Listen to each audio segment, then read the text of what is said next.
Okay, so those are the things that you're processing: backspaces, erases, kills.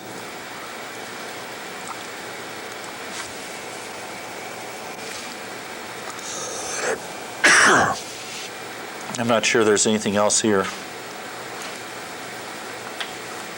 I'm going to skip that one. I think we're basically done with this section. You can see all the different scenarios.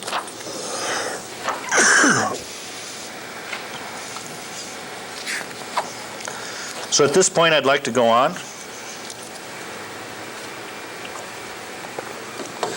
I was going to talk briefly through inter-process communication, and I was going to skip security and data migration because those are standard Unicode topics. I also skip Irix accounting and get into TCP after lunch is what I was planning on doing for schedule today.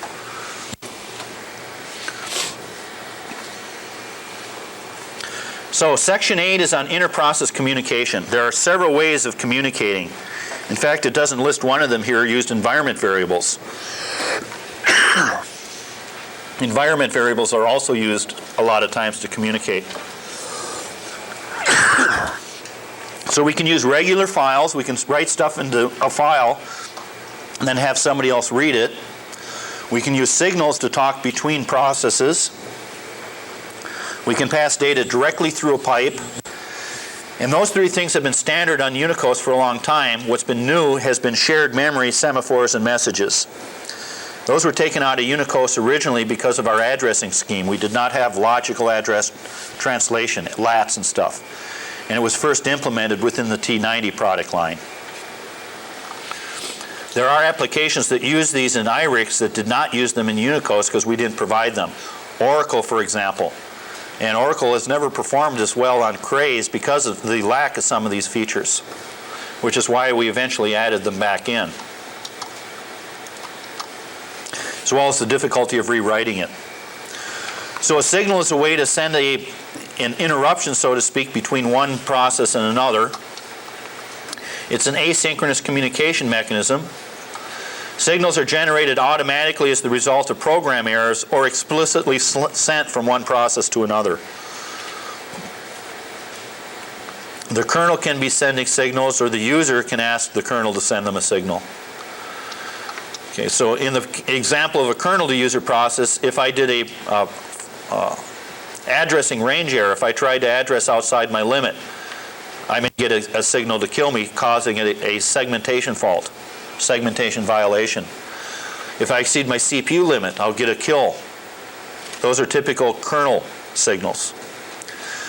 The other way is if the user wants to send a signal to another process, I ask through the kernel to do a system call, and there's typically like some slots called user 1, user 2 types of signals that are going to have unique meaning to the process on the other side. So there are a couple of signal numbers that are open for processes to use. NQS, for example, uses this to do checkpoints and restarts, sending signals through the kernel to do that sort of thing. Signals can be sent between processes owned by the same user, but not from any other process unless you're a super user. So I cannot send a signal to a super user, to a root process, unless I'm root. Signals exist in different types. We have exceptions detected by hardware, such as a memory reference that's illegal outside my addressing range, or exceptions generated by the environment, like a premature interruption of a process, such as I/O done or something like that, a character terminal interrupt, or things of that sort. It says here there's up to 64 different signal types. I think the next page is going to give us the signal numbers, 1 to 64.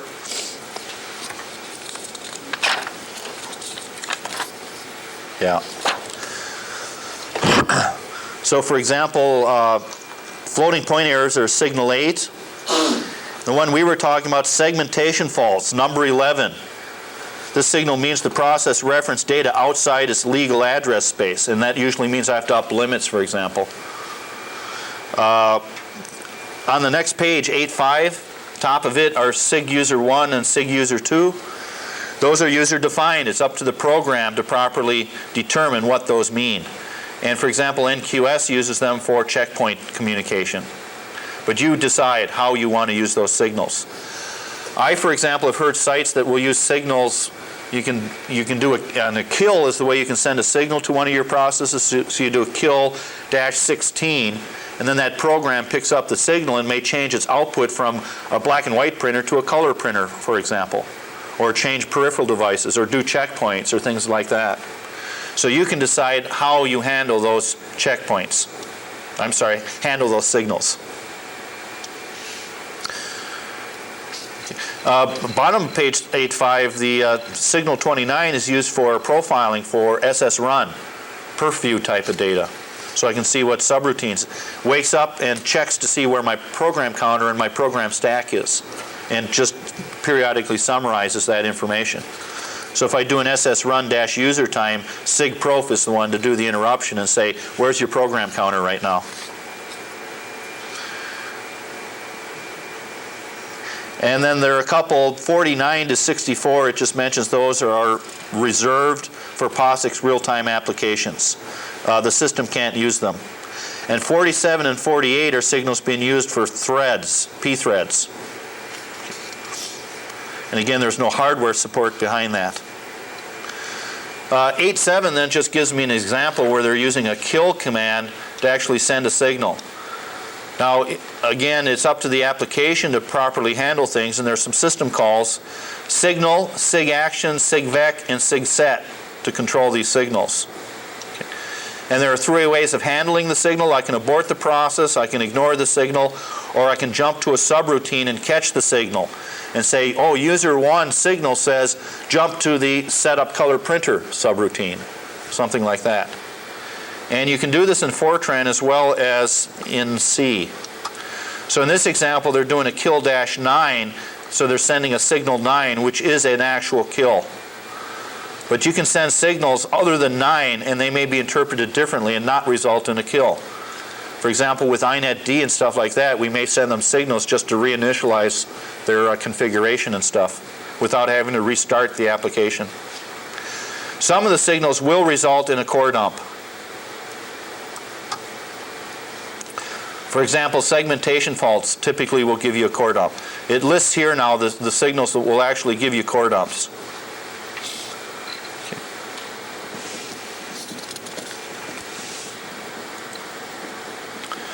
Now, catching the signal, when I set up the signal, in my process basically make a signal library call, and then I'm going to specify the signal number. So it says if I get a user 1, which was like 16, then jump to the routine called catch.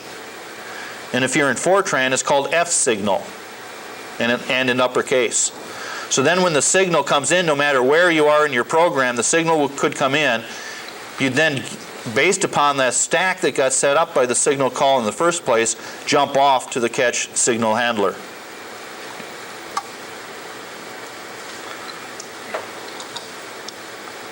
Now it is possible to mask these signals. I think I'll talk about that on the next couple of pages. But it's up to the application to have meaning and handle those signals properly. So in this example, program B initialized, did a signal, said catch was going to be my signal handler routine, and then in process A it made a kill system call and specified the signal type, such as user 1, whatever it is that they're going to do. Maybe it is a kill, but a lot of the signals, again, do not always result in a kill. Okay.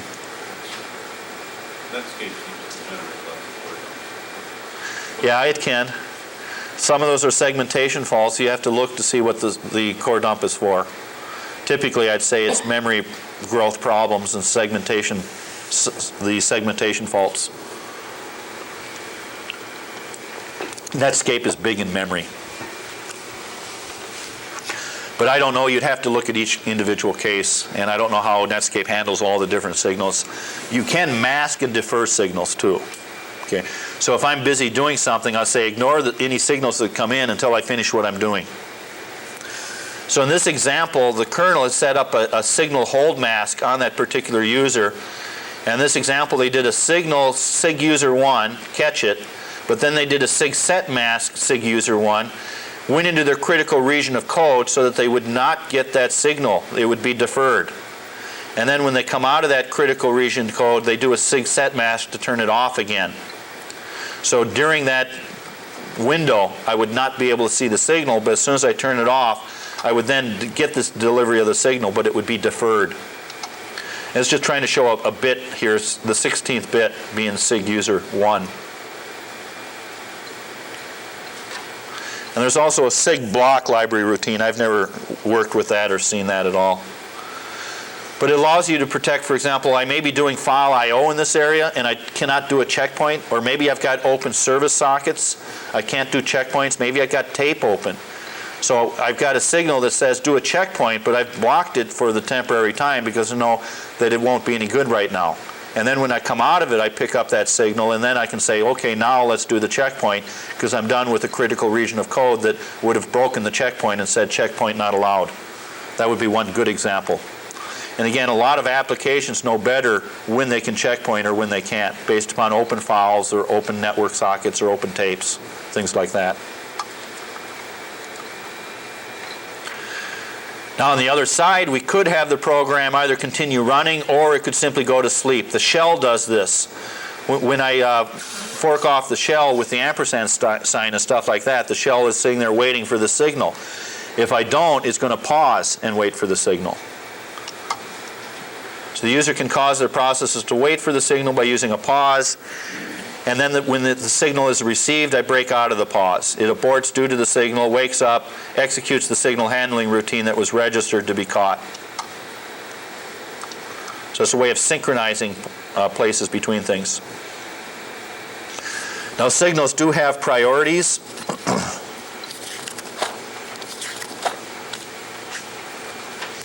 And it's basically shown here that signals are equal priority in the normal range that we're using. It's only in the new range for this POSIX standard from 49 to 64, which was being used by pthreads and real-time POSIX standards. Those have a priority scheme. The lower the number, the better the priority. But within the normal range of signals that we have on standard Irix or Unix, they're all the same. And they're all better than the POSIX. Okay, so these are all equal. Then we get into the lower level priorities.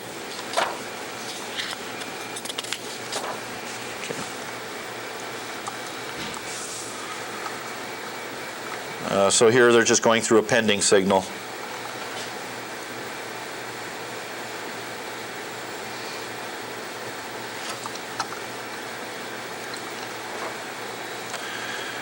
And when our signal is delivered, in this case we sent a sig user 1 to the kernel. The kernel has a pending signal on it. So with the CPU in this case is coming off the run queue, grants time to the slice to process B, and it's going to check for the pending signal before it actually initiates the process. So all we're trying to say here is that before we actually context switch, the CPU selects it, but before the switch out, we get the mask checked for any pending signals. If the signal's pending, it's processed before we give control to the process.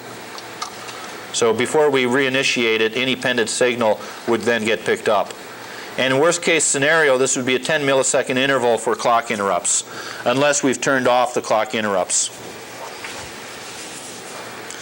And I didn't realize this, but real-time applications, the signal always forces immediate signal delivery. What I'm reading that as, and I can't back it up, but saying that I can't block signals from a real-time process. It has different rules. When you do a kill versus kill -9, where does that fit? I'm not sure. I always do a kill -9. You're generally wanting to specify a signal number. I think there's a default on the kill command, right? I'm not sure. What is the default? Let's just take a look. Same thing is true with Q delete. When you're killing NQS jobs, you do a -9 to actually kill it. Signal 15, sig term is the default. And this normally kills processes that don't catch or ignore the signal. Okay? So sig 15 was the default.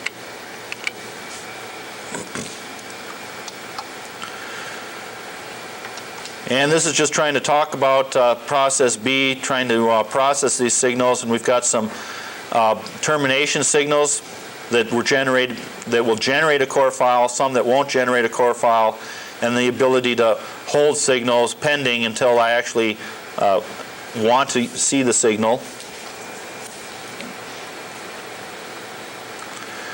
And they've got an example here where they're going through a floating point interrupt exception, a signal number 8 that's pending. When the kernel tries to context switch back, it will check to see if there's pending signals. Finding one, it either kills the process, ignores the process, or gives the process signal handler routine control. And then the current disposition of the signal type is determined by the mask in the kernel. I think that's all we need to say about signals right now. Pipes is another way of communicating.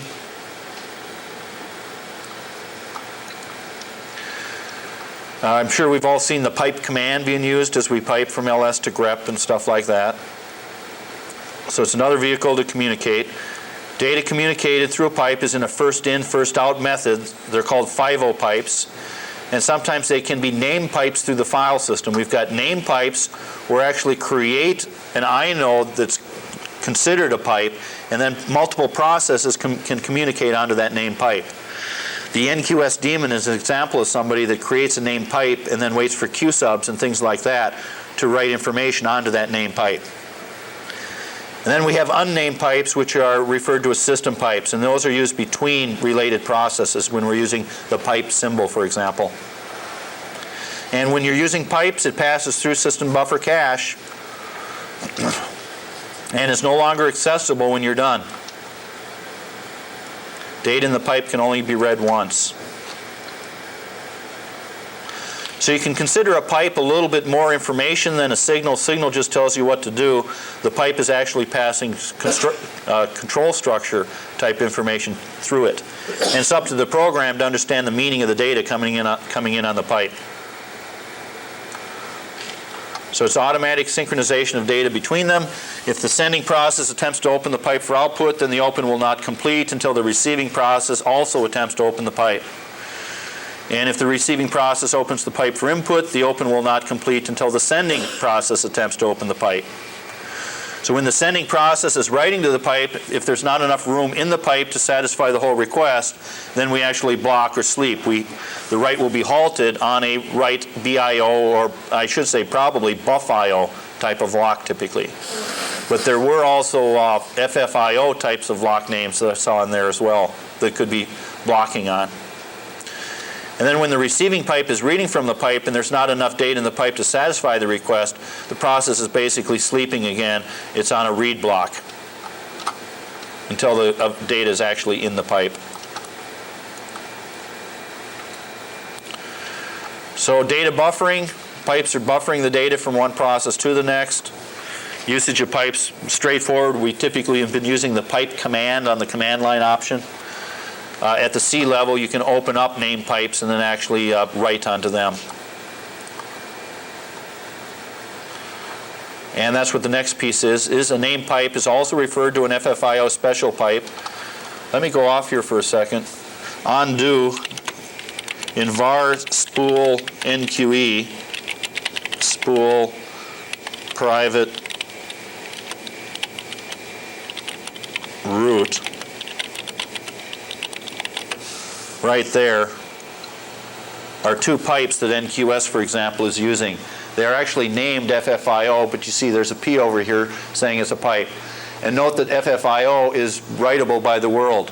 When you execute the QSub command, it's actually writing a structure onto that pipe. And then the NQS daemon gets the interrupt and says, oh, I've got data on my pipe, and then reads it in and processes that as a submit situation. So that's an example on a NQS environment where named pipes are being used.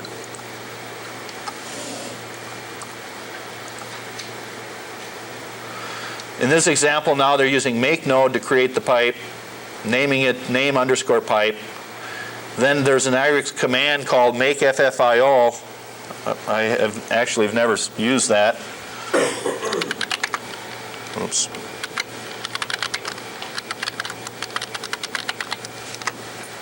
Oops.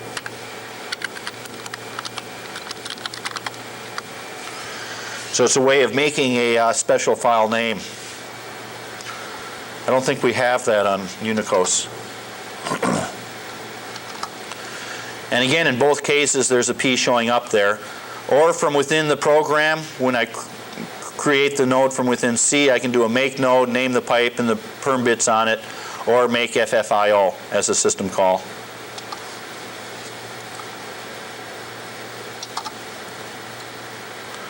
So in this example, they're just showing a pipe writing, opening the name pipe for writes. The open request blocks until the reading process actually opens the name pipe for reading. If anybody's ever had QSub go real slow, it may be because it's trying to get a file system buffer cache to open the pipe so that the NQS daemon can actually pick it up. And sometimes you'll actually get this waiting for NQS daemon to complete or something like that type of message. Good indication that file system buffer cache is oversubscribed. The process reading the file opens the name file for reading, and it's going to block or sleep until the reading process actually opens the name pipe for writing. And then the writing process delivers the data to the pipe. When it's full, then we're going to go to sleep on a write block. The reading process then attempts to read the data in from the pipe. If no data available, it's sleeping on another block, another lock.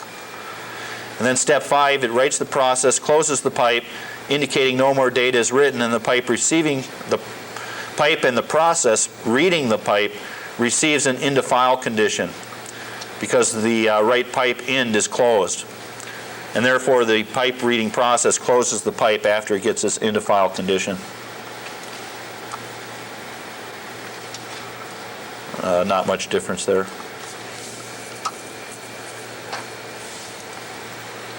Oh, what was that? System calls used to open, read, and write and close name pipes are used to process regular files. Okay. Yeah, and also a read on process B is destructive. The data in the pipe is no longer in the pipe after the read is done. Now we had also here then system unnamed pipes. And this is typically an IO redirection, a pipe symbol, for example. I don't see anything additional there. So in this example, they're doing a pipe, creates pipe, and opens for read-write using the pipe system call. And this is what the shell does for you when you do IO redirection, for example.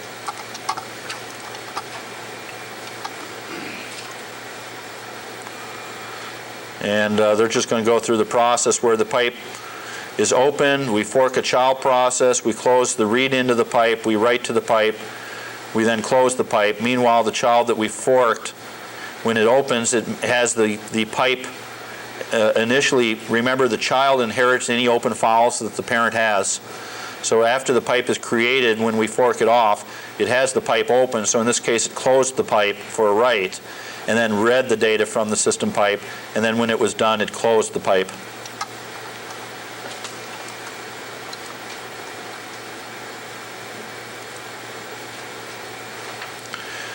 And we can have bi-directional pipes as well. Theoretically, a system cut pipe can be used to communicate in both directions. Okay. It made the point that it's easier just to create two pipes than a bi-directional pipe. And let's see.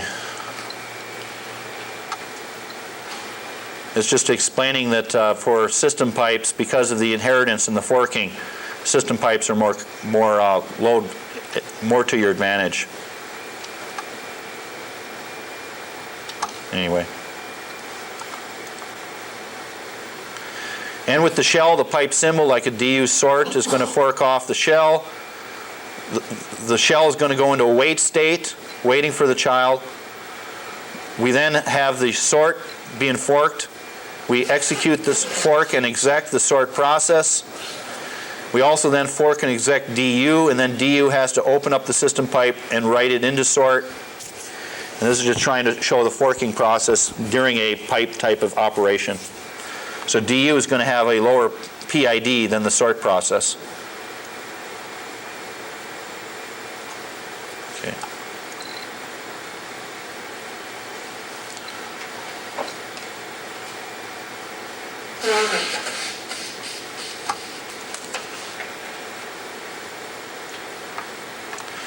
And it's pointing out here on the end of the page that the arrangement of the two commands in the order shown is because the shell must wait for the commands to terminate before issuing the next prompt. If I had put it in the background with an ampersand sign, then there would have been a different behavior. Anyway, I think that's the end of pipes. No, pipe writing. You can write onto a pipe, writing to a pipe when there's no room for the pipe to be written. All the data is transferred to the cache buffer, servicing the pipe. After the write operation is complete, the kernel updates the write pointer into the inode. Writing to a pipe that does not have room for the data to be written, it basically talking about is put to sleep, waiting for the data to be read out of the pipe. We've already discussed that. And for pipe reading, reading from a pipe contains enough data versus not enough data where we go to sleep. Same story. I don't see any reason to go beyond what we have here.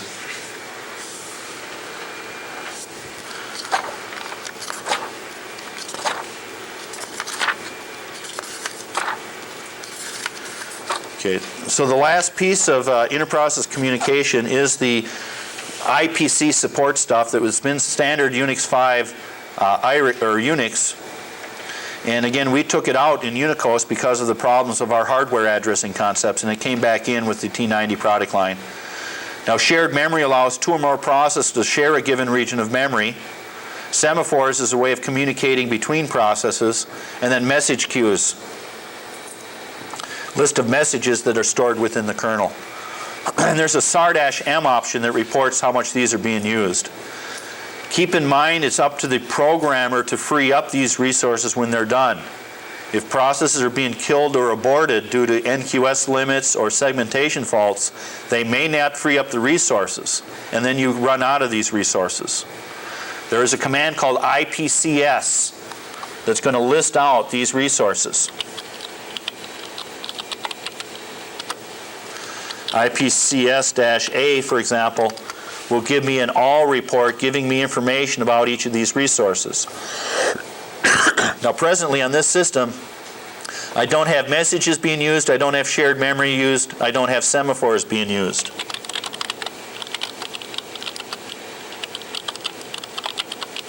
Let's see if I can kick one up here.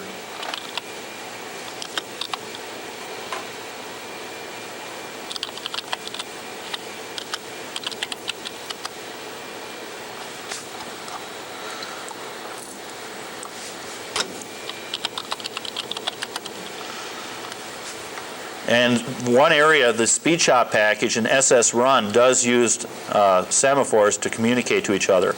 Now, I used to have a lot of jobs get killed off, and then later I'd run the job and it says can't run, not enough semaphores.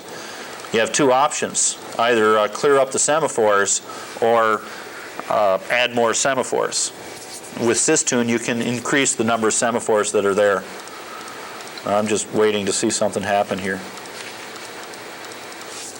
What's going on here? It's still compiling. Once we get into SS Run, then we should start seeing it.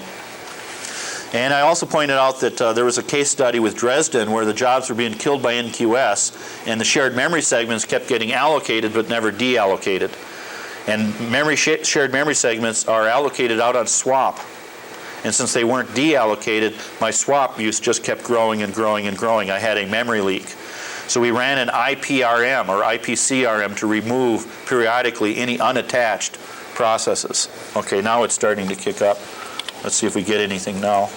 Okay, now we can start to see, in this case, I've got one semaphore being used by my application while it's running. And actually, it's SS Run that's using that semaphore. But if I killed it off, that semaphore may become unattached.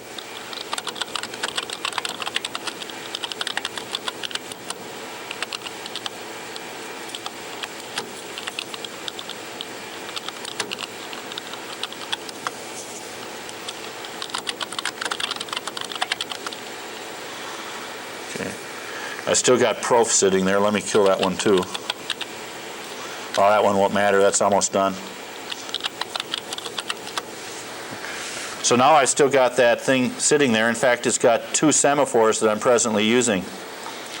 And what I was looking for what I'd wanted was, since I wasn't using some of these other resources, what I wanted to look for was N attached that says these resources are not attached to any process because the process has been killed.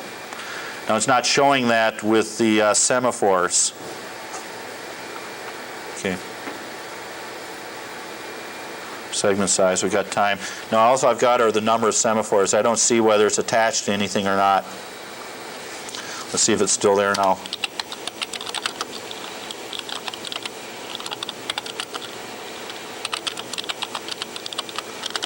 So IPC-RM is how I can remove that particular, in this case I have a semaphore,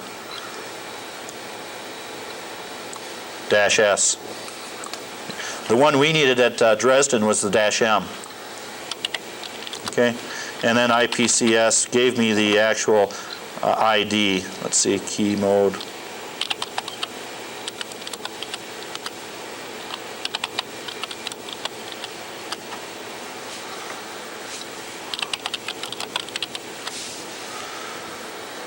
Okay.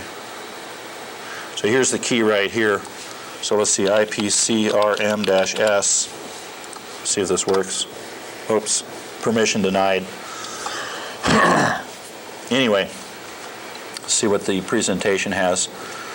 So all these things may be used by system utilities as well as applications. A lot of these used are in database markets, also in video markets where shared memory may be used a lot. Traditional codes that ran on crays like Gaussian do use these as well, whereas they did not on a cray. So shared memory facility allows two or more processes to share the same memory segment to pass communication between them. After a fork, the child inherits any attached shared memory segments. So the fork basically allows all children to inherit what the parent's environment was. Any attached shared memory segments are detached, but the memory is not deallocated until all processes using shared memory exit or exec. If you get killed, you don't go through the exit.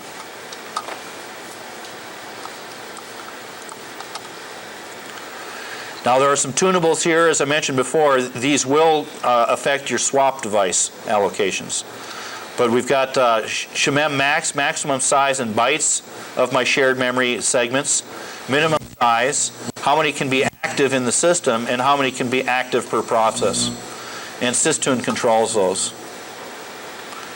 Okay. And in this example, it looks like they've got MSEG set to 250 segments per process, and then the largest is this number in hex, 302.0000000.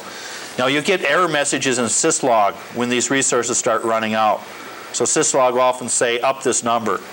But you want to run IPCS and make sure that there aren't unattached ones that you can clean up. Don't keep just upping the number. Clean up unattached ones first, things that are not being used. Solve it at the application level first. Now the system calls to control shared memory are shmget, shmcontrol, attach, and deattach. And by the way, this is different than the shared memory package that's been on crays. Because we did not have IPC, we created our own SHMEM package, which is different than the IPC shared memory. It was our own replacement. The next piece was semaphores, where I can set and lock and unlock semaphores. And I can count and share semaphores. It's basically a pool of resources shared by several processes. Again, there's no hardware support behind this. This is all done through software.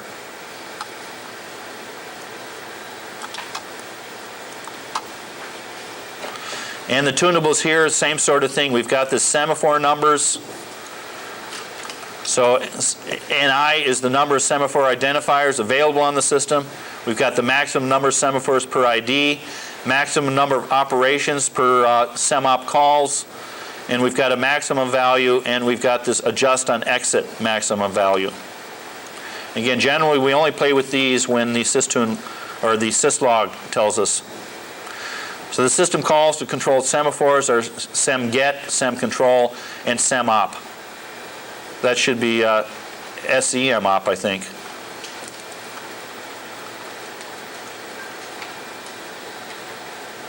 Yeah. Mark that as wrong. That should be SEM operations, not shared memory operations. What page was that? 841. I don't have that page in my book. Did you? Okay. Mine's a little bit older, I guess. And the last piece then are message queues. So we're trying to show here where we've got all these different messages going on. It's basically a pointer to the actual message text. So it's a message queue facility to exchange data similar to that provided by pipes. However, each message has a type associated with it. Once a message queue has been allocated, a process may place a message on the queue, and then a process trying to read the messages has the option to read the oldest message of a certain type, or the oldest message of a certain group of types. And then the reader can wait until the request is in the queue or return immediately. So it's a little bit more flexible than the semaphores.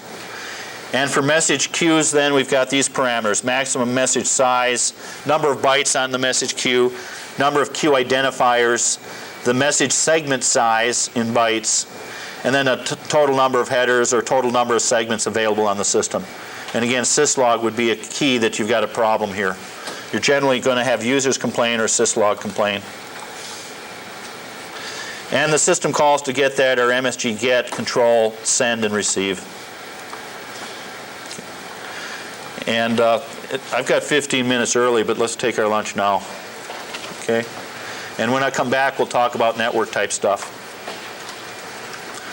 And network type stuff, I'm going to be digging through the stuff as well as we go through. So there may be areas that iteratively for 100 million times. Something that may be very simple in a small system can bring a big system down.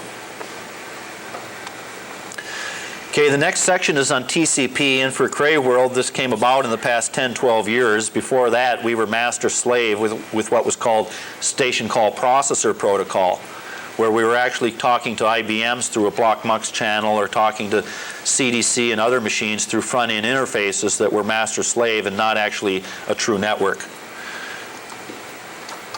So TCP standing for Transmission Control Protocol or Internet Protocol. There's an Internet Protocol definition suite.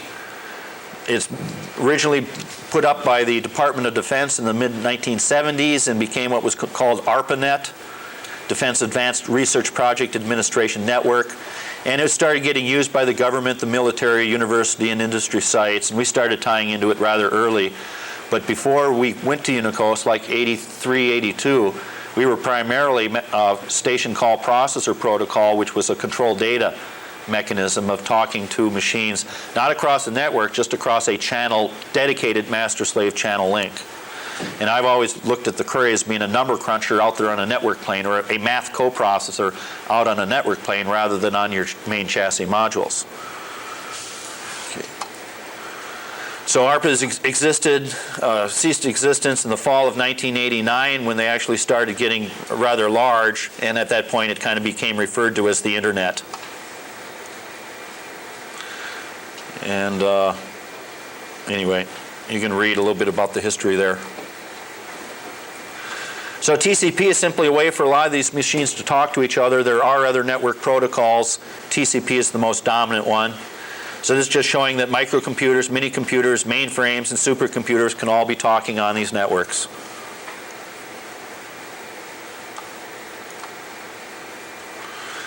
So some basic definitions. A network is the interconnected collection of all these autonomous computers. Okay. The hosts are the machines that are sitting on the network. They have some sort of communication protocol to be able to talk between things. And we've had TCP protocol, but nowadays we've even got hypertext transmission protocol and things like that going on top of TCP. Within TCP we have the transmission layer that deals with the actual transmission media, the physical means for connecting the computers together. And for short distances, it may be telephone wires or Ethernets. For long distances, it could be leased phone lines, radio or microwave links, satellite links, things like that. For example, bouncing up to Alaska, there aren't too many dedicated phone lines, so usually bouncing that off of satellites. So within our data center, or within our local building, we have a local area network, and then across the whole large geographic area between different states or countries, a wide area network. And what we're trying to do now, for example, we may be doing NFS mounts across wide area networks, such as mounting Mountain View things within Egan. But instead, we try to do mirroring, where off hours we try to synchronize and make copies of that remote file system. Internet being short for the internetwork, an interconnected set of local area networks. And then what used to be called a gateway is a physical mechanism for connecting networks together to go from one network to another. Now, gateway is an old term. What do we call it now? Router. Or if you're English, router. So in the older days, these are things called gateways, but now we prefer to call them routers. And their job is to pass a packet from one local area network to another network, to pass it off from one environment to another. And Cisco is the one that's dominating that market primarily, right? And Cisco's using MIPS technology within their chips. And we do have with PCP the ability to tie into a Cisco router and see what it's doing with PCP counters and stuff like that. So routing is the determination of a data transmission path through the network. We've got to go out and find, how do I get to that other machine? And this network is a packet switch network. Messages are sent in packet switched, transmitted in one piece at a time in packets, and then the packets are reassembled at their destination. And we may not get the packets back in the same order that we sent them off. They may come in a different order, but the packet number that's buried in it will put it back into sequential order.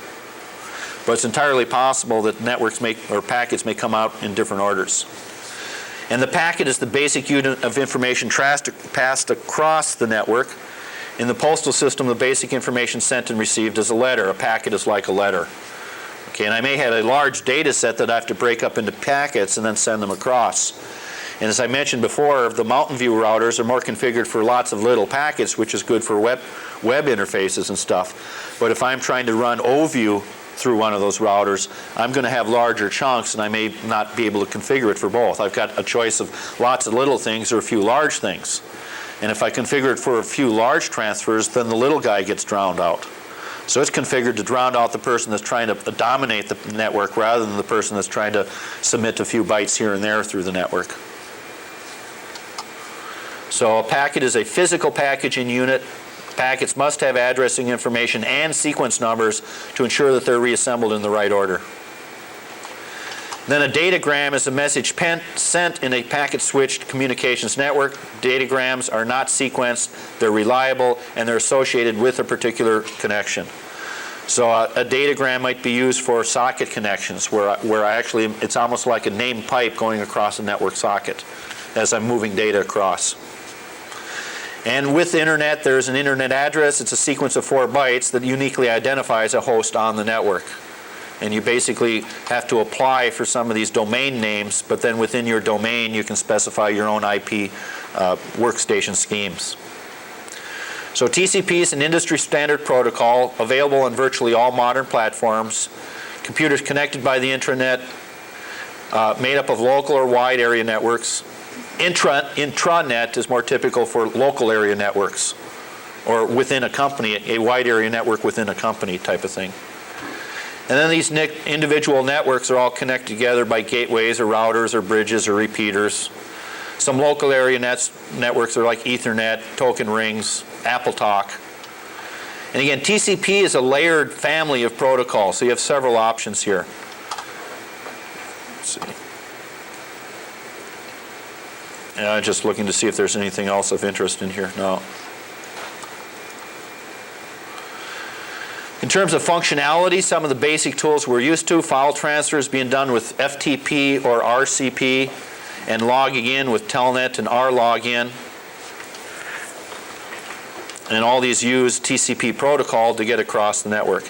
And even non-Unix systems may have Telnet. MVS, VMS do have Telnet commands that are able to generate TCP protocol so that that MVS system can be put on the network.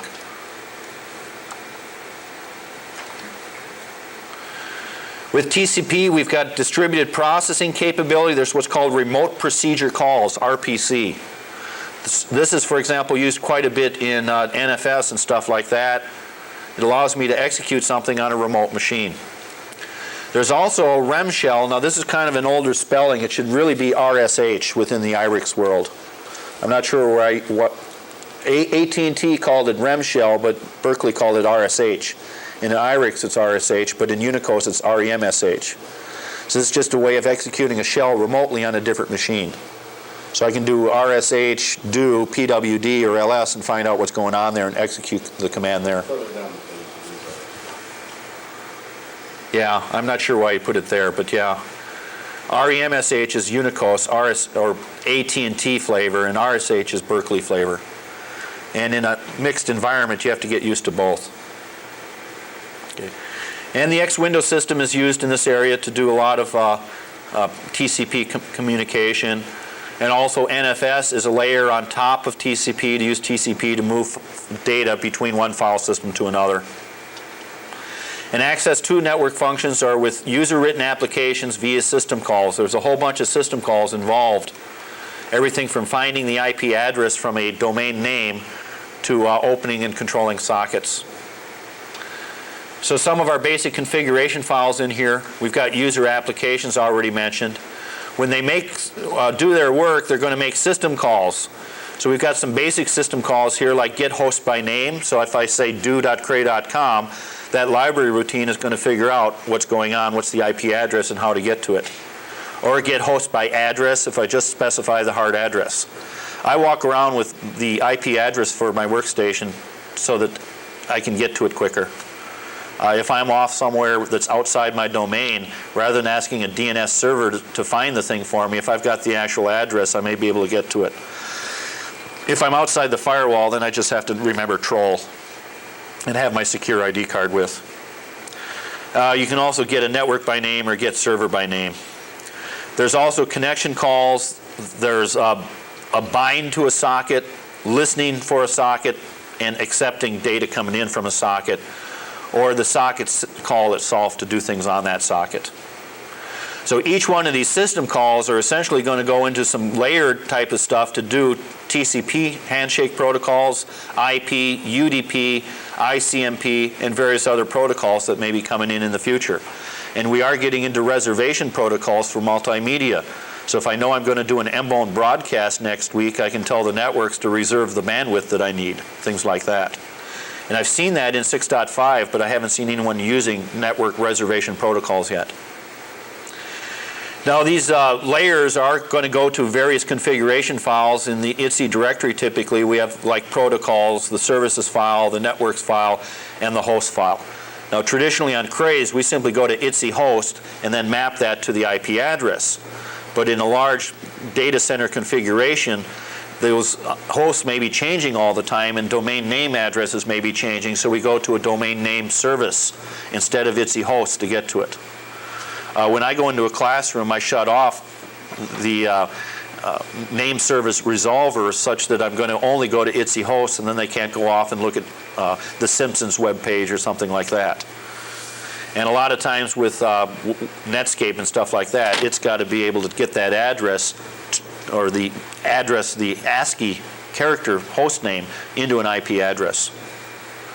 So underneath that then, we've got data structures, the packets, the sockets, the route tables, things like that, and then administrator utilities to control and look at these things. And netstat is the most common thing for looking at your network buffers. And we got ping to just check to see if the other machine's there, route to determine where am I going to send this packet that came in if it's not mine, and ifconfig to interface, to build my interface configuration.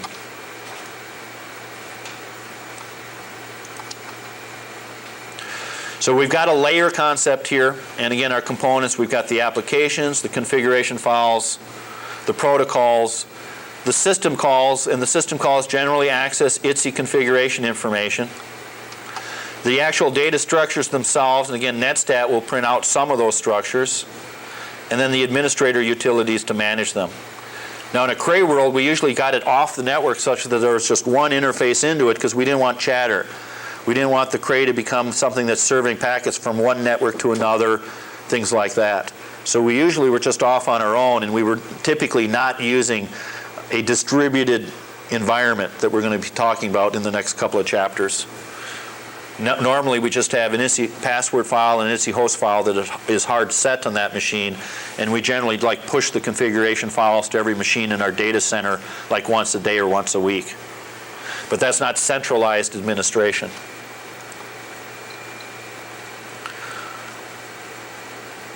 Is there anything on that page? There we are. So with our IP addresses, we've got different classes depending upon the network number, 0 through 127, 128 through 191, 192 to 233. And then within there, we could be using the host numbers, or we may have sub-networks in there, and then the host numbers are restricted down to less bits of our internet address. So they went through a couple examples here where they had 89.0.0.1. What's Cray's troll internet server, like 128.0.0.1? So the first bytes, 0 to 127, represents the network number. The next couple of bytes used for larger networks that have more than 256 hosts. And then the final bytes are for smaller networks that have less than 256 hosts within that local area network.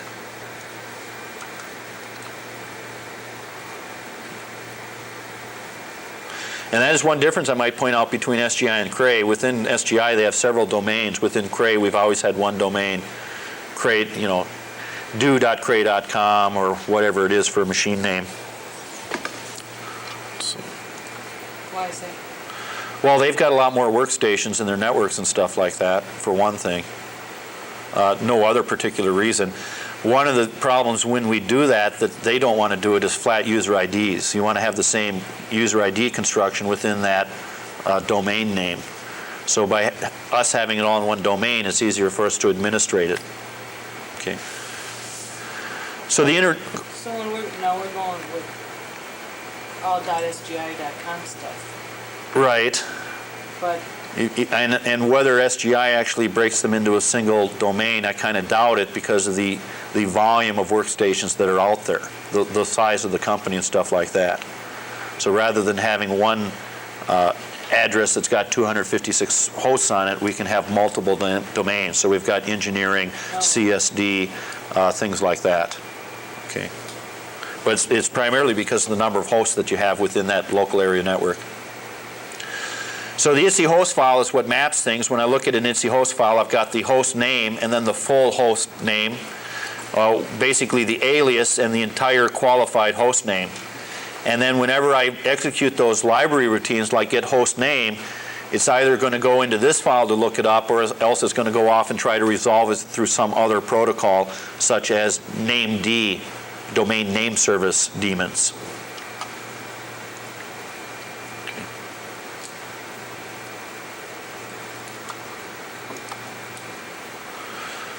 And then this is just showing the host names. In this case, they did a cat on ITSI sysid, then did a host name, and they are the same name.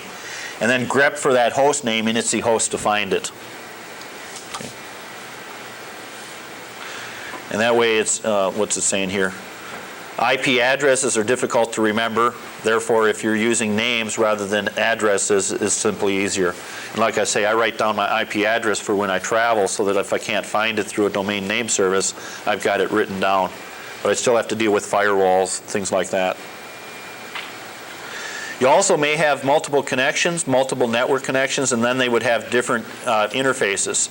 So in this example, it looks like we've got a default configuration that may have like an Ethernet. There's a second Ethernet connection, and there's a FIDI connection. 3 different interfaces into the same machine. So I got to specify the right host name or the right alias to be able to get into the port that I want. And the FIDI would be faster than Ethernet, for example. And in the future now, we've got gigabit Ethernet. I'd rather go in through a gigabit Ethernet than a slow Ethernet.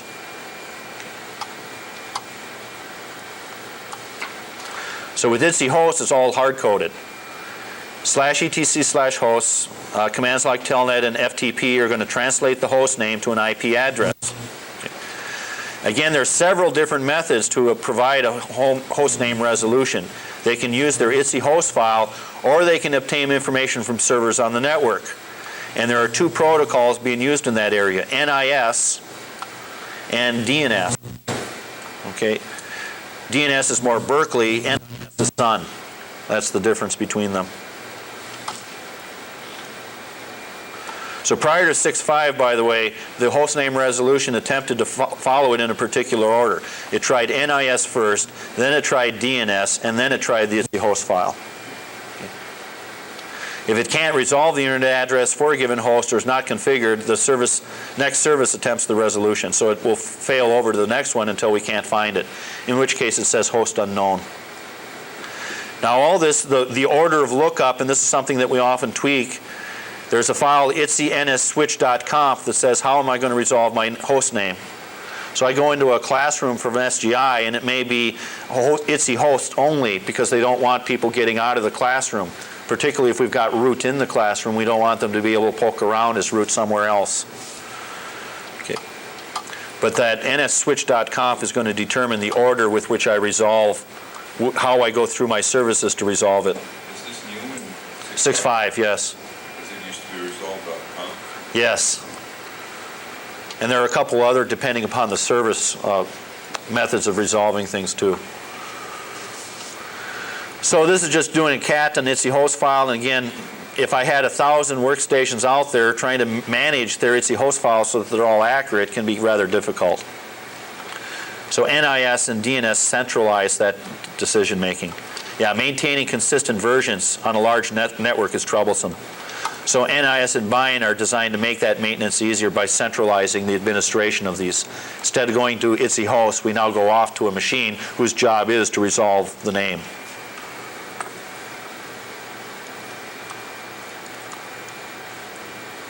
I guess what it says here, a master copy is established on one system, and then the master copy is copied to other systems on the network. And that's the way our data center works right now, typically. Now there are two other services. DNS, Domain Name Service, is a Berkeley thing. And with check config, it's called named. Named is the daemon that resolves for DNS the path name. It's also referred to as bind because it's a Berkeley internet name domain. The advantage of DNS is that if hostname cannot be resolved on the local system, we'll try DNS facilities on the local network. If still not resolved, then we'll go to external DNS facilities on the internet. So I don't have to go to the internet DNS in order to find things in my local network. And then NIS came out of Sun. Doesn't say that here, but NIS was a Sun product. Again, it's more of a network-based information service. NIS will also provide me not only name lookups, but login lookups and stuff like that to get my logins and passwords and those sorts of things. So NIS supports multiple databases. It's basically a regular text file, and NIS databases are generated from host information, password information, group information, and aliases that are on the NIS master. And NIS is best suited for a moderate-sized network and is part of NFS. And it doesn't list it here yet, but new for Irix and SGI is called UNS, the Unified Name Service. And this is SGI's answer to NIS. Now we do offer NIS, and in the latest release, I'm not sure it made it, somebody said it slipped, but Nis Plus is the latest product coming from Sun. And we're supposed to be supporting that. It was supposed to be 6.5.2, but I think it may be 6.5.3. And one of the key things in Nis Plus is security. A little bit more secure. So they've got a network example here where we've got two networks and then assigning IP addresses to all the things A through F, G is a router, and then H, I, J are off on the other network. So in one network we configure the one set of workstations and the gateway, and on the other side we configure the gateway and the other hosts that are there. And then all we have to do is telnet based upon the host name.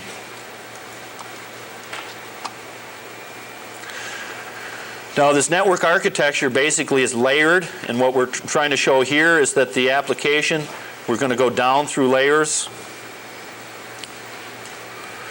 So in the 60s and the 70s there were a few standards. The concept of this layering technique is that as I change the media underneath, it's not going to affect the stuff that's running on top. Okay, so I can do a switch on the things that are going on underneath. Not a whole lot to say there. So network layers. Similar network functions can be grouped into logical layers. Layers are placed on top of each other. This is kind of what we did with XFS, XLV. XLV is a layer underneath XFS.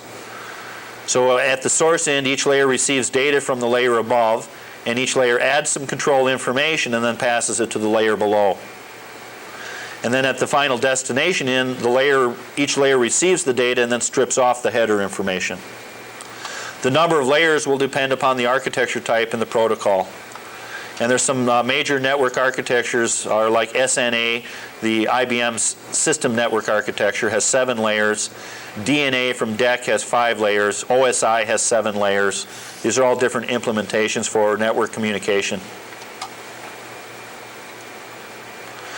And with network protocols, you get into handshake protocols, saying, hello, what are you doing? And somebody may have to say, well, what did you say? I wasn't listening. And then eventually, when you're done with your handshake sequence, you say goodbye, that sort of thing. I know for me, I started in hardware having to do the IBM BlockMux protocol and a button thing to walk BlockMux channels through a handshake sequence, with buttons on a box. So there's a variety of different protocols that can be involved out there. Even in NQS, we have our own NQS protocol that goes across TCP. Now, Open Systems Interconnect is another internet protocol. In 69, a typical computer had 250K of memory. 69, I was lucky if I had that much, quite frankly. When I was in 76, I bought a PET with 8K byte, and I was lucky then. A few megabytes of disk storage, boy, they're really being aggressive here for 69. And processing speeds that are orders of magnitude less than the current mainframes.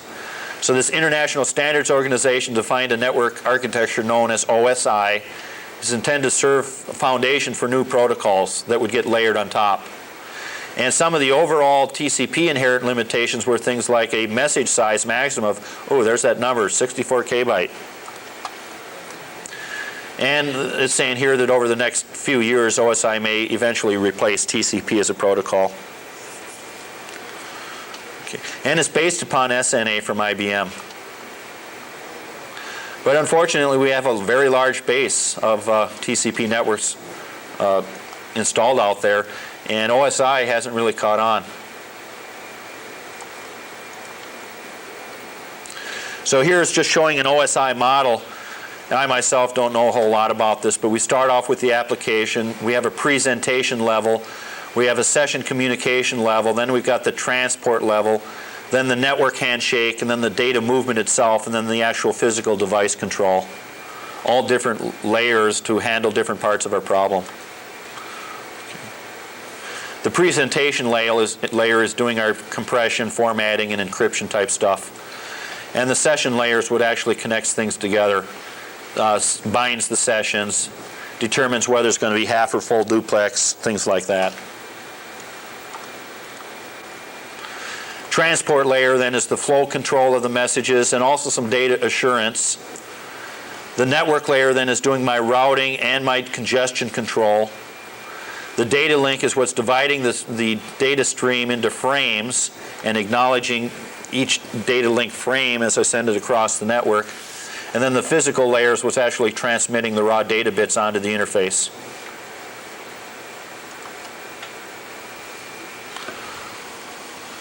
So it's kind of just showing an overlay here where TCP and FTP are the application layer. And then depending upon what the application does, like Telnet does a TCP layer, but there are applications like PCP or SAM or some of those sorts of things that actually talk to sockets. Whenever I talk about sockets, I'm usually referring to UDP protocol. And those are the presentation, session, and transport layers. Then there's a layer in here called IP or ICMP. And then the last 2 layers are the network hardware drivers.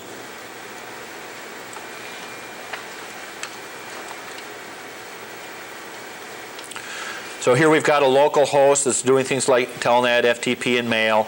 And on the remote machine, we've got to pick up what it is. So the 2 TCP layers are talking to each other, the IP layers are talking, and the device drivers are talking.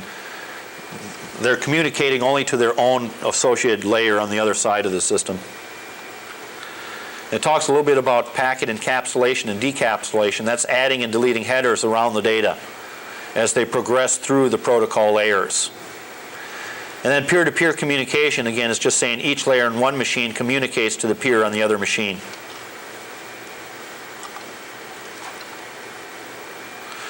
So packet structure encapsulating things, when we've got our data, each of these layers are going to have their own header on top of it.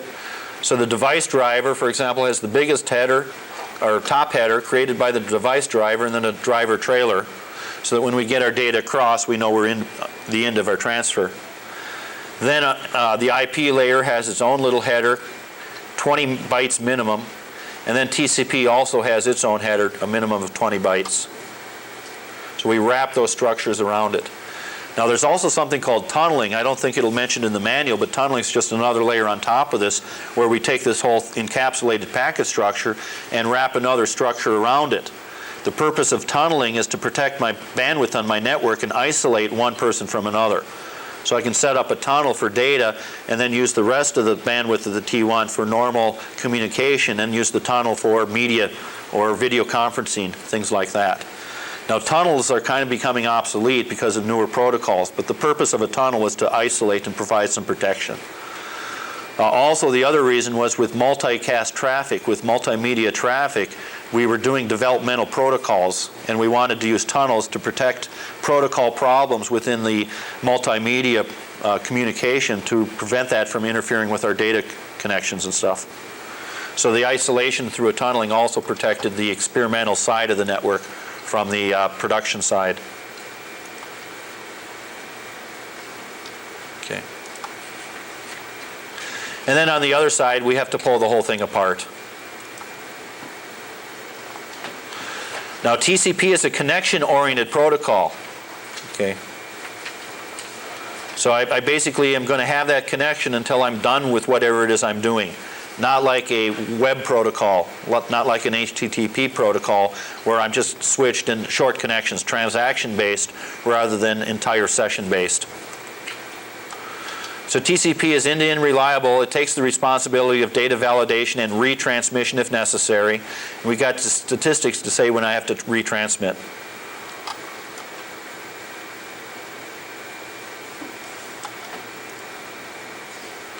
So TCP's primary responsibilities: establishing the connection, doing acknowledgments and retransmissions if there's a failure, managing some flow control, and doing some error correction. And flow control is TCP on the sending side adjusts the flow of data. On the receiving side might be different buffer sizes. So we've got to negotiate. There's actually what's called MTU discovery to go out and find out what's the maximum transmission units of my path out there, and then try to make sure that I don't overdrive the host that's trying to receive the data.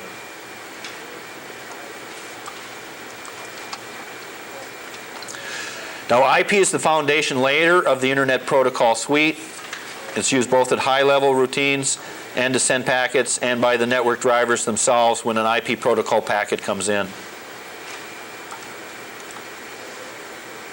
And IP's responsibilities is packet routing and fragmentation and reassembly of the message. What's it say here? If the IP on the sending host divides the message as packets, if necessary, the IP on the receiving host will reassemble them and pass them to the next layer. And again, my example was I was looking at a month's worth of accounting data. I had maybe 1 million data points. That would have to all get broken up into small packets.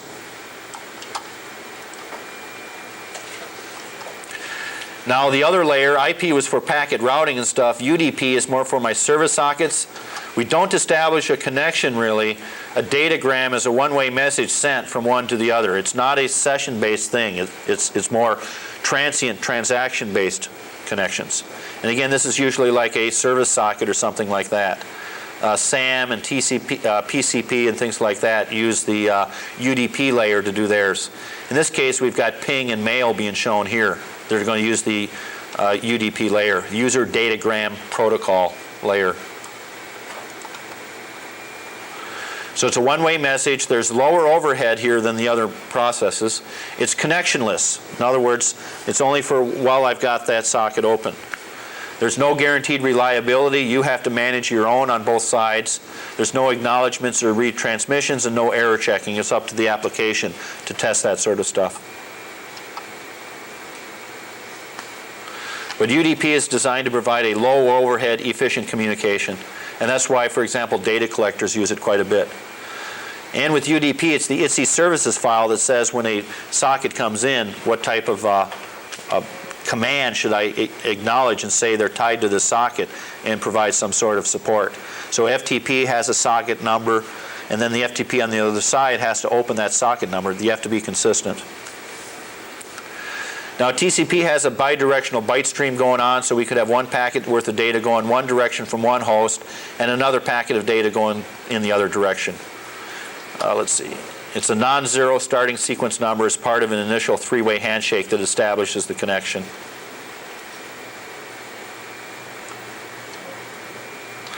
And at the same time, we also have this thing called a window, which is basically the number of bytes it's prepared to receive over the connection during the handshake. When it successfully receives a packet, it acknowledges it saying, I got all your bytes, but maybe not including the sequence number, stating the next byte it expected to receive on the connection. Acknowledgement doesn't necessarily occur immediately upon the receipt of the packet. There's something called delayed acknowledgement that allows us to send a single ACK for several received packets, therefore cutting down on the network protocol overhead.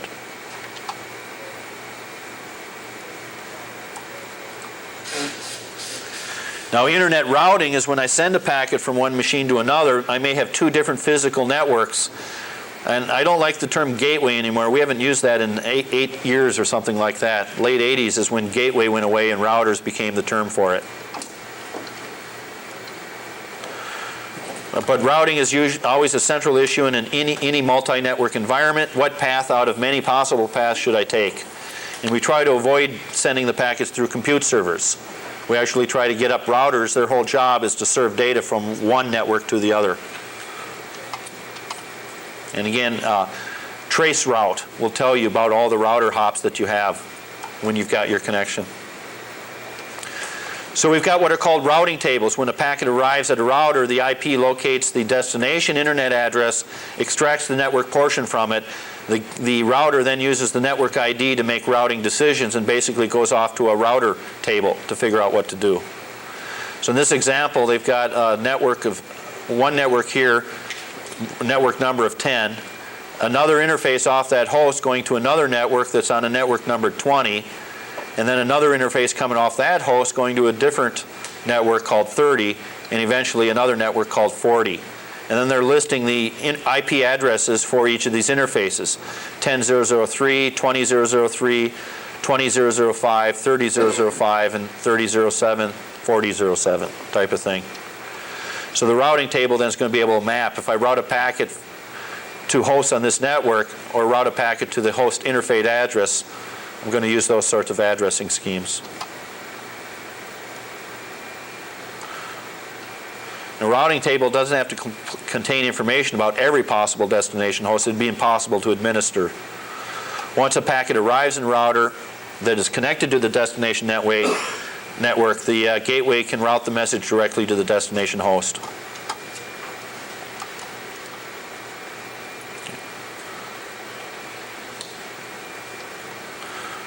Anyway, so you can read some of that on your own.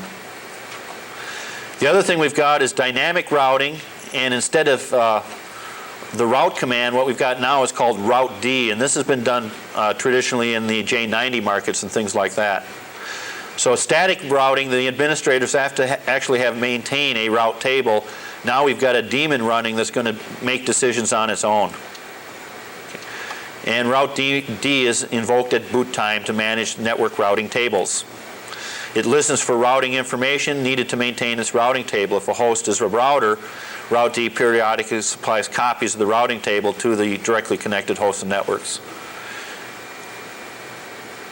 Wonder if it says anything in here about quiet. With route D, you do have the ability of shutting off the broadcast of your IP address when you have multiple hosts. But in the fail-safe mode, you need to have that broadcast going on. But in some of our classrooms, we try to turn off the broadcast so that it's not causing all these, bad IP addresses being broadcast on the network because I'm on the machine playing around with the network configuration. So there's a route D option called -Q to make it quiet, saying don't broadcast my IP address as a router.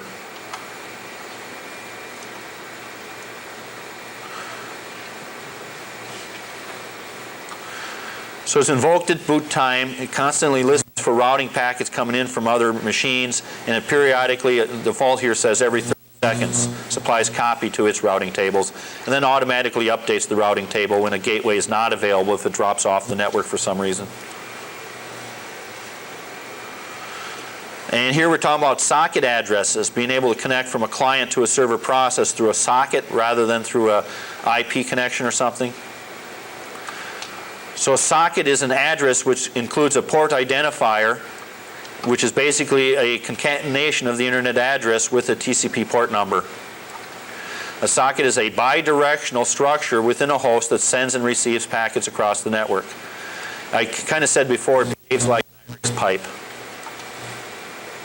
And then the port, the port is the actual address for the socket. There is a whole bunch of port numbers that are already being reserved. You could consider it like a phone number. Let me go off to a machine here and just pg/itsy/services. And I can see, for example, here, netstat uses a port 15. FTP is on port number 21. And we get the port number and then the type of protocol that we're going to be using within that port. Finger is going to be using port 79. I'm looking for some other things in here. Remote procedure calls, login command, things like that. And here's some of ours for NQS. These are the port numbers we use, 603 through 607, to communicate within an NQS environment.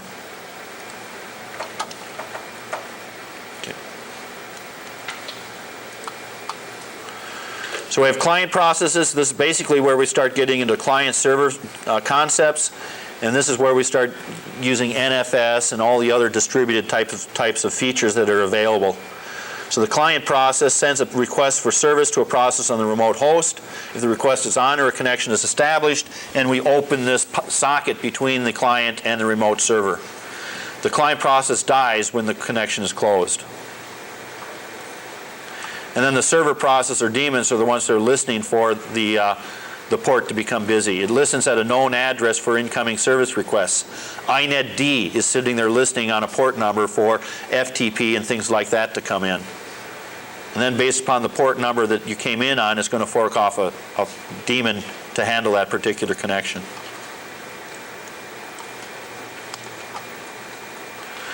So here we do have the ITSI services file showing a vanilla one here of all the different port numbers. So the first one is the service available on the host, the second is the port number, and the third one is the protocol. And then we've got some comments out here. Also, it looks like some of these are using fields that may be used for something. I don't know anything about those actually. That fourth field there.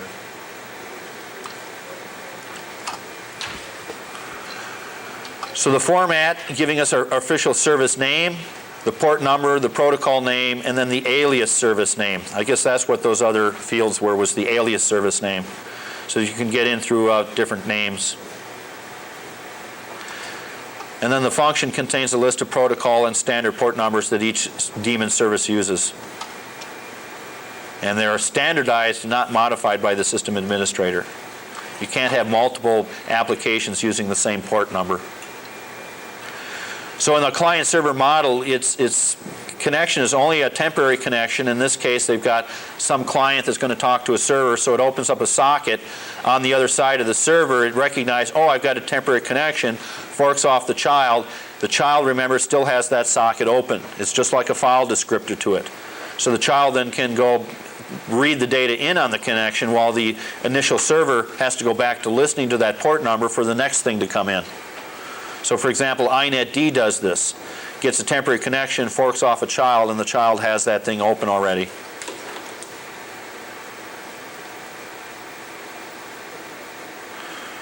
And I might point out 0 through 1024 are reserved for what are called well-known ports. Some of them are reserved permanently, and some of them are kind of open that people have taken and are using, but they don't have legal permission to it. They haven't registered the fact that that port number should be reserved just for my application. And NQ is one of those examples. It uses some of these well-known ports, but it's never officially declared in the standard that nobody else should use these port numbers, that they're just mine.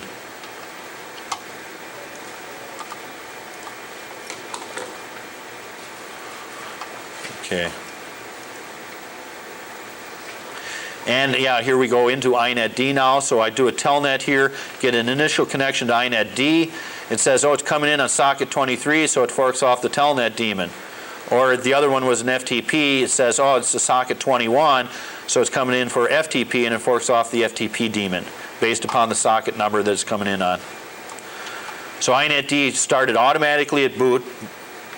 At startup, it reads this configuration file called inetd.conf. It contains the names of the services that it's going to listen for and start.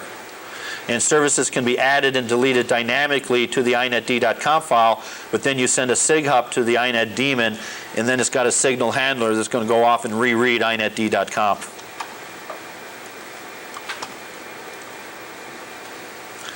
And so here is an example of an inetd.conf file showing the service. This is saying that it's a session connection like a stream, whereas some of these are stateless and datagram based rather than connection based. Then the protocol being TCP or UDP, we can do a wait or no wait situation, and then who can come in on that port, and finally what am I going to fire off when I get a request on that particular port number.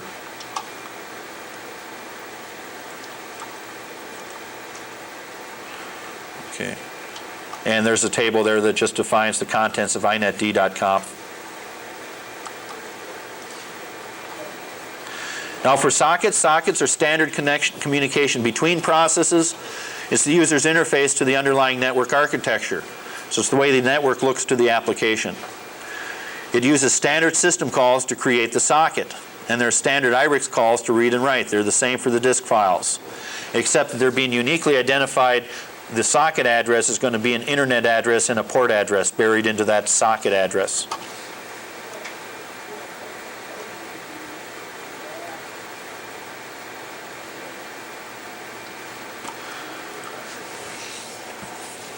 So we've got an example here where we're doing a client-observer example.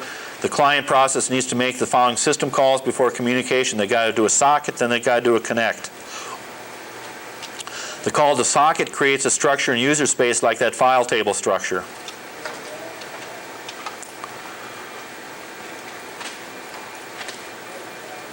And then they're just going through, the sockets are considered to be active or passive. These sockets follow an actual paradigm. 17 to 22, the structure is used to address the socket. 36 is get host by name library routine is used to convert the official name to an internet address. 44 to 47, the socket call is used to create an active socket. And 48 to 54, the connect call is used by active sockets to initiate a connection to a socket on the other side. Once the connection is established, we basically do reads and writes. Is there a slide here? I'm not sure that this is relevant in this class, but they then have a program called client that's going to open up a socket here and then connect to it and then write into it data. And data is up here, text message from client to server. So this is just a C example of how I may send a little message across the network.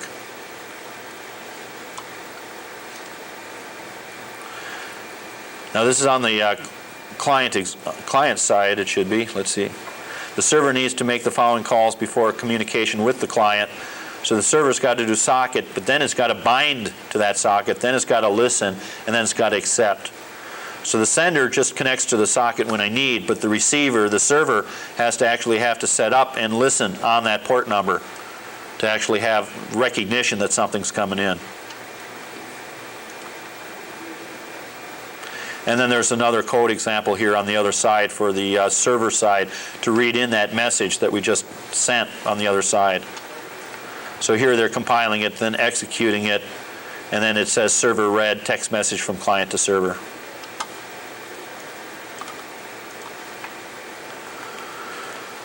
And I'm not going to go through this, but it's an analogy using a phone line, telephone example to send things across the network. Okay. So we have to install our phone lines with the socket. We have to assign the extension number with the bind. We determine the maximum number of calls allowed. We wait for the phone to ring. So we're sitting there, accept, listening.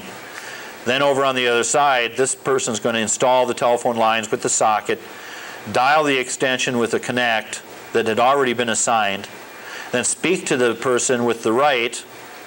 On the other side, now we've accepted the phone, so now we're going to listen to the message with a read. Okay, and then speak writes the message back, and on the other side we're listening with a read. Then when we're done, they're going to hang up. So 10 is writing, 11 is listening, 12 is we're done listening, hang up, and 13 also hangs up, both with a close.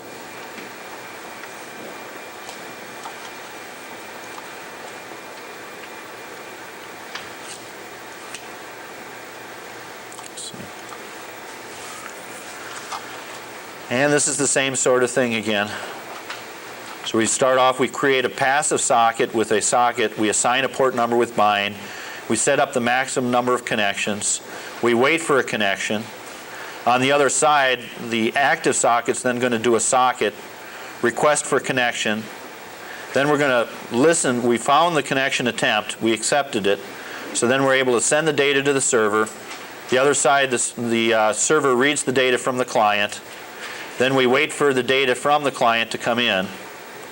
Oh no, here we're writing data back to the client to acknowledge it possibly.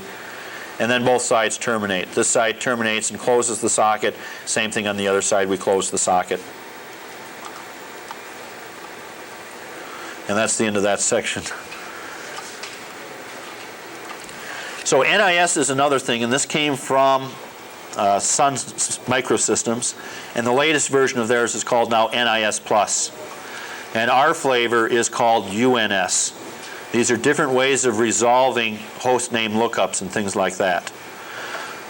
So NIS is created by Sun, and it's a way of just having a single NIS server out there that all your workstations are going to go off to as a database server for host names, usernames, passwords, things of that sort.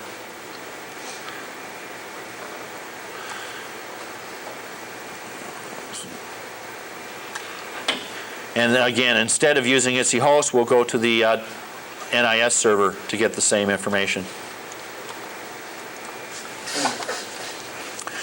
So NIS has a bunch of ASCII files that we're basically synchronizing. The NIS server is going to have a password file, a group file for logging in. It's got the ITSI host and ITSI networks for host name lookups. It's got protocols and services for all the UDP type protocols. And also there's an ITSI net group. And then these things are all one database that all the workstations are going off to get information about. When you log into a workstation in Egan's facility, most of it's going off to an NIS server to validate your login and stuff. And occasionally you may have problems because that NIS server's not on the network, or your workstation's not on the network, or things like that. And it's easier managing it in one place, centralizing it rather than each individual host.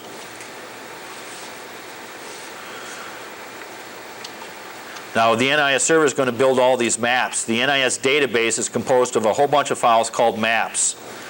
And these maps are created with tools that we're going to see a little bit, but they're basically using a whole bunch of database, standard Unix database routines called the DBM routines. And there are other things like domain name service and other services that use these same standard Unix C database interface routines. Since data in the database format is quicker to find than ASCII data, NIS performance improves. Rather than having a flat file and having to go through the whole file, I now have a database concept with a meta index with a pointer off to my object. Now I don't have to go through every little piece of the data set or the database.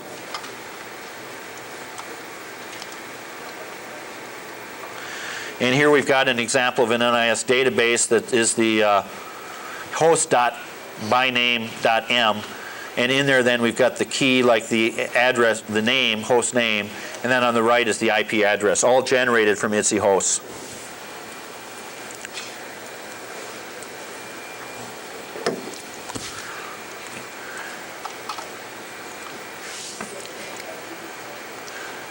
And this one is same sort of thing. It's host by address, so this one's mapping back. If I give an IP address, how do I get the host name? And again, there are library routines that are going to this sort of stuff. And it's transparent. I write the application, say, get me host by name. And it's transparent underneath whether I go to ITSI hosts or go to NIS or go to UNS. It's all based upon how I configured it with that NIS or that nsresolve.conf file. But the library routines are still consistently the same.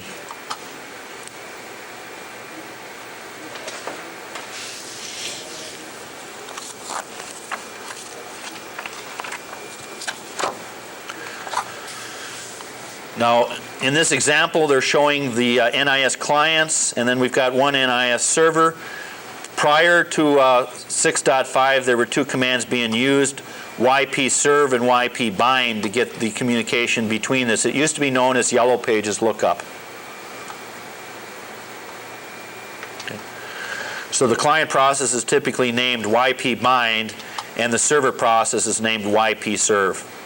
And at 6.5, UNS has changed their names and their roles, and there's another section on UNS. So you don't see ypbind or ypserve anymore.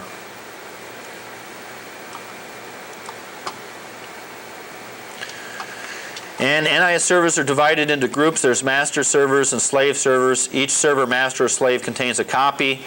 The master server is the system containing the original ASCII data, which then gets slaved off or copied off to the slaves. So the slave server holds a duplicate copy. The server may be a master server with one database and a slave server to another.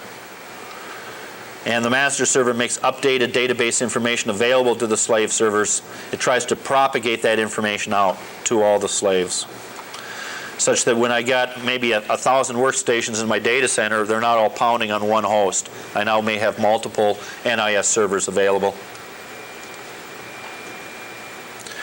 The network protocols used by NIS are for portability. So at the application level, we've got something called NIS, which is our Network Information Service layer. Underneath that then is an XDR presentation layer for external data representation. Then to actually talk across things is done through a remote procedure call, which is my session layer. And then transporting the data across to the other machines is done through the UDP layer. And lastly, I do have to send IP layers around to get the packet to the proper network. So NIS is simply one example of something that's using network layers, just like NFS. I think it mentions here a little bit about remote procedure call. Procedure just being like a script or something that you want to run on the other machine. XDR shields programs from the varying byte order and data packing structure of unlike machines. And there are language-specific libraries to help encode and decode the XDR bit streams.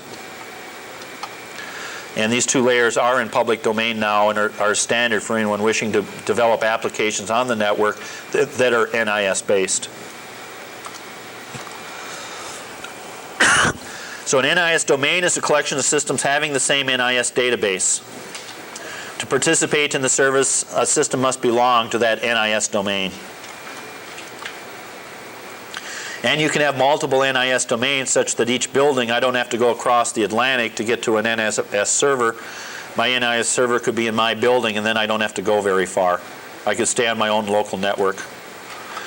What's it saying here? Large NIS databases with more than 1,000 systems should be evaluated for multiple NIS domains.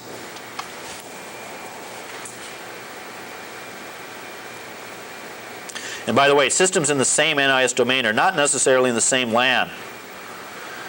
Okay. It makes sense to configure large networks as separate NIS domains for administrative reasons. And the latest version of this is now called Nis Plus. Now it's listed here as a 6.5.1 unbundled product. I know it did not make that, and I don't think it made 6.5.2. But it's right on the horizon of being implemented. And Nis Plus is what Sun is presently using. So Nis Plus is a distributed, hierarchical, replicatable naming service developed by Sun to replace NIS version 2. It uses secure remote procedure calls to provide authentication and authorization. Again, it's still the same story with the other one. It simplifies administration of small networks, seamlessly scales to tens of thousands of systems. It's an unbundled product. in Irix only available as NIS Plus client. There's no NIS server implementation yet. So it'd have to be a Sun server out there, but now I can still use NIS Plus and have a secure host name lookup and password lookup and stuff like that.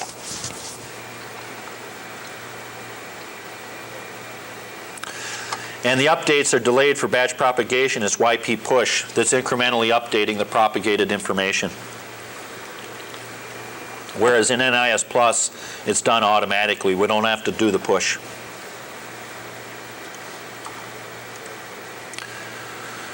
And the main thing with NIS Plus, the key thing, is the security such that we get credentials. The principal requests an NIS operation that requires access to a table. The server is going to then examine the credentials and identify who it is, then look it up. If it has a proper address and rights to the tables, then it's going to provide it back. And again, this NIS Plus server is not an Irix workstation.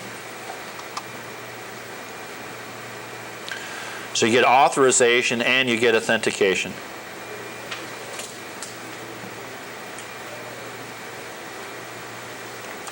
And part of the thing that goes on here, how many of you have had your login name changed in the past couple years now to avoid collision, because we're trying to get flat UIDs so that we can merge the two networks together.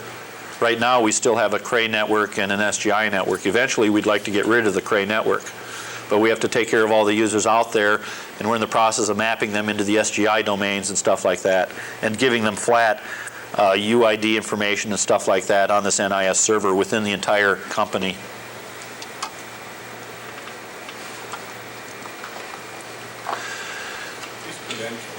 Yeah. Where do they come From from? the NIS server.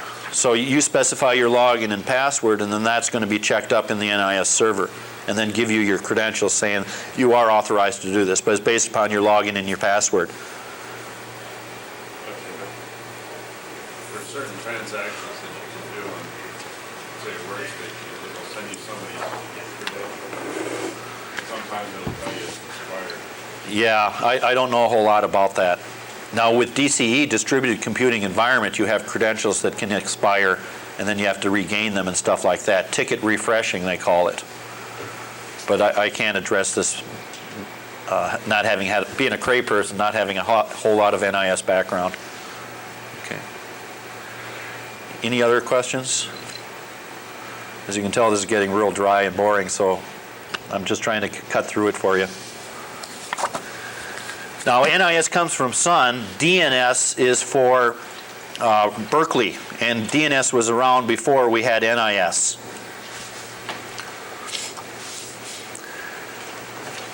So back in the 70s with ARPANET, we had all this problem, all these different hosts. We had to figure out who they were. And they had this host.txt file maintained at Stanford's Research Institute and distributed from a single host named SRI NIC. And then when ARPANET developed the TCP protocols, we basically upgraded this. The problem with this host.txt file is it didn't scale well. If I've got 100,000 workstations out there, I'm going to have a big file to dig through. So when they implemented DNS, it was database driven rather than flat file driven. So DNS, standing for Domain Name Service, is a database of your internet host information. It's a distributed database. I can go off onto internet to get DNS information, or it may be local. But I'm trying to get host name to IP address resolution or IP address to host name resolution. The client-server scheme allows access to distributed database segments so that I can have this distributed database all over the place. And performance is achieved through replication and caching of this information. If I keep going back to the same host name, remember I said I carry my IP address around? That's so I don't have to wait for DNS to find it for me. I can just specify it directly. But if I specify it once, it may have a good chance of staying in the cache such that the second time I specify it, it doesn't have to go all the way across to other machines to get that information. It may have been cached locally. Name servers provide a server function. They're sharing information about a segment of the database, particularly resolving either host names or IP addresses. So you're going to create queries and send them across the network to a server for address resolution. So DNS provides a resolution for host names and IP addresses. It's additional functionality beyond ITSI hosts and NIS. and it's required when connecting to the internet. And the DNS has this database out there. For example, in this sample, they've got this COM, SGI, CSD, Club, TED, such that the qualifying parts of your IP or your domain names are all basically a directory tree within the database structure. They're trying to compare it to a Unix file system. But this is a database layout, not a file system layout. And in DNS, each node represents a domain, and each domain can be further divided into subdomains. Now in SGI, we've got INGR, we've got CSD, things like that, but we don't really have too many subdomains. There may be some out there, but I'm not aware of them right now. So domain name is a sequence of labels separated by a period from the domain of the root. And they list an example here. csd.sgi.com would be the customer service division domain that most of us should be in.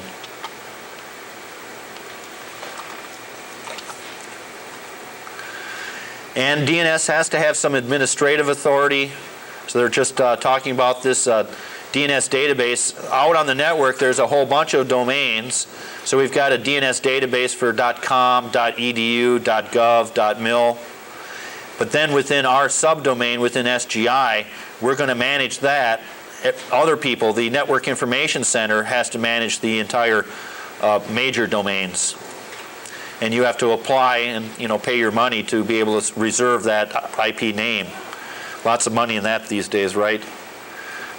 The person that saved the name Microsoft before Microsoft knew what TCP was, for example, sell it back to them. And again, they're just trying to compare that to a file system layout.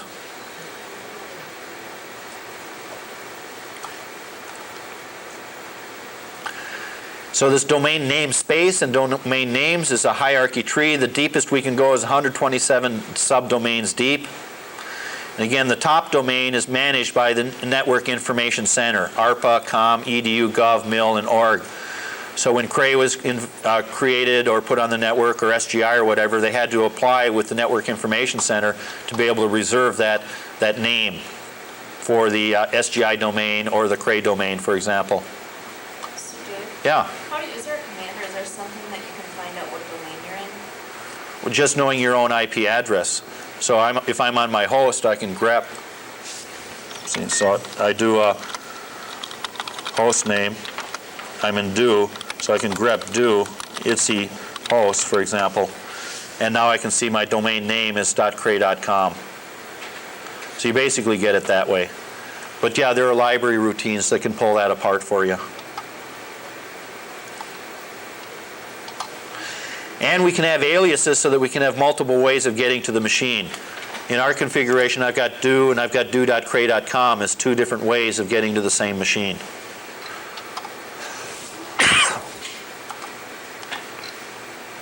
There can be domain name collisions. For example, they've got an example here. Company A.com and company B.com may both have INGR.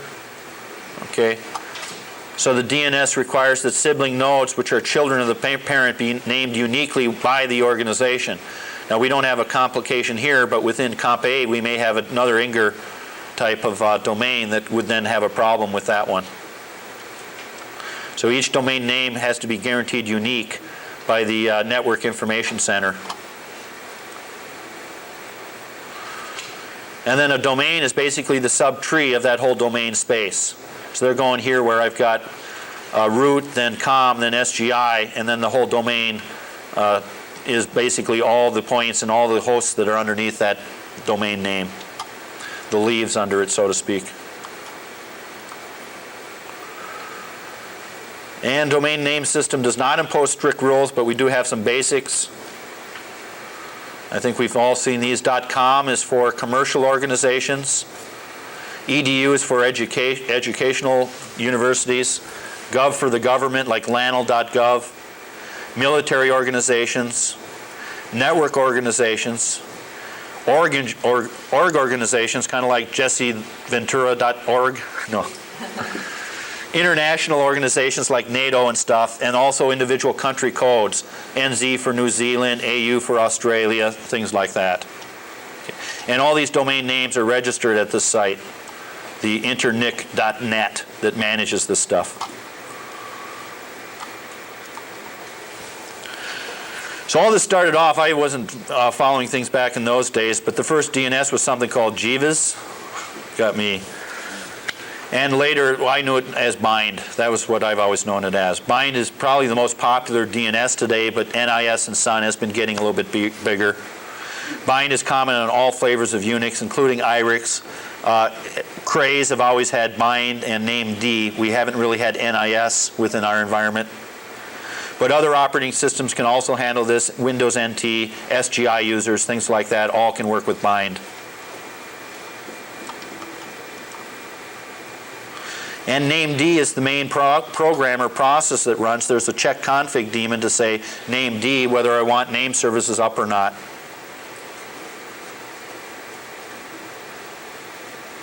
Anyway. And you can read some of this on your own. Subdomain concepts. So with this, we have a primary master. It gets data for its zones for files on the host it runs on, and it shares data with secondary servers. Then we have a secondary master. Again, it gets data for its zones from the primary, pulls the zone data from primary at startup, and then periodically checks the primary to see if its own information is up to date. So this makes administration easier. I don't have to have all these ITSI host files that have to be synchronized. The zone data is created once for the primary. There's no copying needed. And then it's a redundant servers that spread the load out. And multiple servers allow hosts to be closer to the servers. So I can have a secondary master servers within my building, and I don't have to go off across a wide area network to get to figure out the domain name or the IP address for a particular host name. Primary master name servers load their zone data from what are called zone files or database files, DB files. These are those DBM files. So here they're just saying I've got all my data for my zone. My primary server has that, and then I'm going to periodically push it off to the secondary servers. And then we have resolver routines that have to call local name servers to figure out how to get to the IP address. So we've got a client system here that's then going off to the local domain name server and then off to the remote domain name server. So if I'm sitting here and do a telnet to LANL, nimrod.lanl.gov, I'm going to go off to my own NIS, which is, my client's going to go off to the local NIS, which is then going to have to go off onto a remote NIS for that particular domain.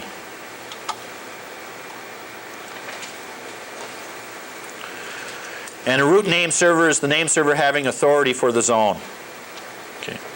So a root name server has knowledge as to where all the name servers are located, having authority over the top level domains.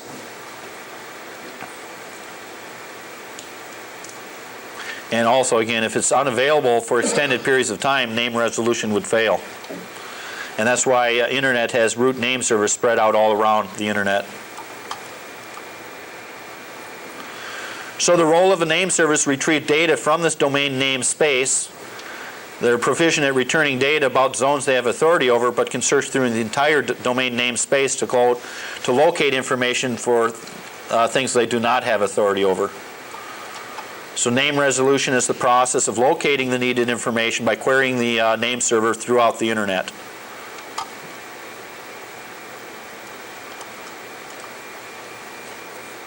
And they've got a name resolution example here where I'm on a workstation. I try to resolve, in this case they're doing a telnet to club TED. Goes off to the local name server, and then it's got to try a root name server, then com, then sgi.com, then csd.sgi.com. And then from that database we'd be able to find club TED. Now these name servers are, the data that the name servers are supplying are cached. So that local DNS has some caching ability, so it doesn't have to keep going off to root name server or com name server. Okay. So once I've got that stuff initiated, I don't have to worry about going off to remote machines as often.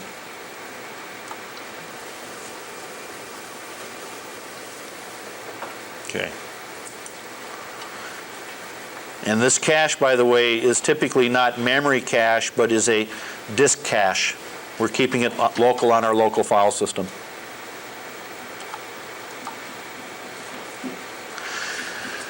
So that's DNS, which has been traditionally what we've been using. UNS is the next thing. I've got 2 more chapters here. How are we on time? We're almost at 3 o'clock. Shall we take a break or just keep going? I'd rather keep going and just get it done with. 5 minutes. 5 minutes is fine. Okay. Let's take a real short 5-minute break. Just